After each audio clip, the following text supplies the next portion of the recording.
السلام علیکم دوستوں، ہم لے کر آئے صوفی سنت اور شعر کا واقعہ بھاگ دو۔ پلیز لائک کرے، شیئر کرے، سبسکرائب کرے۔ چلو چلتے ہیں بیان کی اور ایمان کو تازہ کرنے دینے والا بیان ہے جس کو یہاں سے چلے پارٹ 2۔ آگے سفر طے کرتے کرتے شام ہو گئی۔ گھنونے جنگل میں شام آئی۔ اس زمانے میں بڑے دور دور بستیاں شہر ہوا کرتے تھے۔ شام قریب آئی تو صحابہ اکرام نے پڑاؤ ڈال دیا، ڈیرا ڈال دیا۔ کچھ آدمی جنگل میں ملے، انہوں نے کہا آپ لوگ یہاں نہ ٹھہریں، یہاں نہ قیام کرنا۔ انہوں نے کہا کیوں؟ کہ بڑے بڑے موذی جانور ہیں یہاں، ہاتھی ہیں، چیتے ہیں، بھگیاڑ ہیں، شیر ہیں، کھا جائیں گے تمہیں۔ صحابہ اکرام نے کہا کہ یہ بڑا مشکل مسئلہ کہ ہمیں کوئی کھا جائے۔ حضرت سعد ابی وقاص رضی اللہ تعالیٰ عنہ نے ایک جوان کو حکم دیا، درخت پہ چڑھ کے آواز لگاؤ۔ آج ہماری عقل نہیں مانتی کہ ایسا ہوا ہوگا، ایک نوجوان کو حکم دیا درخت کے اوپر چڑھ جاؤ، آواز لگاؤ۔ درخت کے اوپر چڑھ کر اللہ والے نے آواز لگائی، او ہاتھیوں، او جنگل کے شیروں، او بھگیاڑوں، او چیتوں، او بڑے بڑے موذی جانوروں، ہم غلام ہیں محمد عربی صلی اللہ علیہ وسلم کے، اور ہم رات کو یہاں قیام کرنا چاہتے ہیں، اس لیے میں حکم دیتا ہوں اس رات کے لیے جنگل کو خالی کر دیا جائے۔ لا الہ الا اللہ محمد الرسول اللہ صلی اللہ علیہ وسلم۔ الحمدللہ۔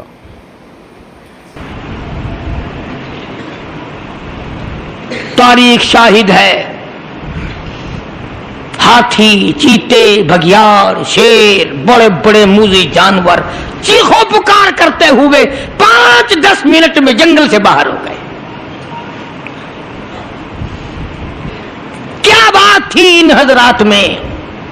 آخر وہ کون سی چیز تھی جس کا واسطہ یہ لوگ ہر وقت دریا ان کی غلامی کرے، موذی جانور ان کی غلامی کریں، جنگل کے بھگیاڑ اور شیر، چیر پھاڑنے والے جانور ان کی غلامی کریں، اور آج ہم مسلمان ان کی غلامی کرنے کے بجائے ان کے نقش قدم پہ چلنے کو تیار نہیں۔ ایک واقعہ نہیں، ہزاروں واقعات ہیں صحابہ اکرام کے جو انہوں نے اپنی زندگی میں اس قسم کا نصب العین اپنایا، اس قسم کا طریقہ کار انہوں نے اپنایا کہ پوری دنیا ان کے قدموں کے نیچے آ گئی۔ اور اس سے بڑھ کر کیا ہوگا مدینہ پاک میں؟ ایک دن صبح کے وقت شور مچا کہ راستے میں شیر بیٹھا ہے، راستہ روک لیا اہل مدینہ کا، شیر بیٹھا ہوا ہے۔ عبداللہ بن عمر رضی اللہ تعالیٰ عنہ اتنا بلکہ جنگوں میں، جہاد میں بہادر سپاہی بھی نہیں، صوفی قسم کا صحابی ہے، اللہ والا ہے۔ اس نے یہ نہیں کہا کہ مجھے لاٹھی لا کے دو، نیزہ لا کے دو، تلوار لا کے دو، میں جاؤں گا۔ یوں جو مسجد نبوی سے باہر کھڑے تھے، کسی نے بتایا کہ جنگل میں راستے میں شیر بیٹھا، لوگ ڈر کے مارے کھڑے ہیں، راستہ رکا ہوا ہے۔ نہ کوئی چیز منگوائی، نہ کوئی ہاتھ میں ہتھیار لیا، کہنے لگے مجھے بتاؤ کہاں ہے؟ چلے گئے، انہوں نے کہا شیر بیٹھا ہے، اس کے پاس چلے گئے اور جا کے یوں کان پکڑ کے مروڑ کے کہا کہ تجھے کس نے اجازت دی کہ محمد صلی اللہ علیہ وسلم کے غلاموں کا راستہ روک لے؟ تجھے شرم نہیں آتی کالی کملی والے کے دیوانوں کا، غلاموں کا راستہ روک کے بیٹھ گیا؟ سینکڑوں ہزاروں آدمیوں نے دیکھا شیر یوں بھاگتا ہوا، دم ہلاتا ہوا جنگل کی طرف دوڑ گیا، اور بظاہر یہ کہہ گیا کہ اگر تو ان کا غلام ہے تو میں تو ان کے غلاموں کا غلام ہوں۔ کیا چیز تھی صحابہ اکرام میں جس سے پانی غلامی کرتا تھا، زمین ان کے کہنے پہ چلتی تھی۔ فاروق اعظم رضی اللہ تعالیٰ عنہ مدینہ پاک میں ہے، زلزلہ آیا، زمین ہلنے لگی،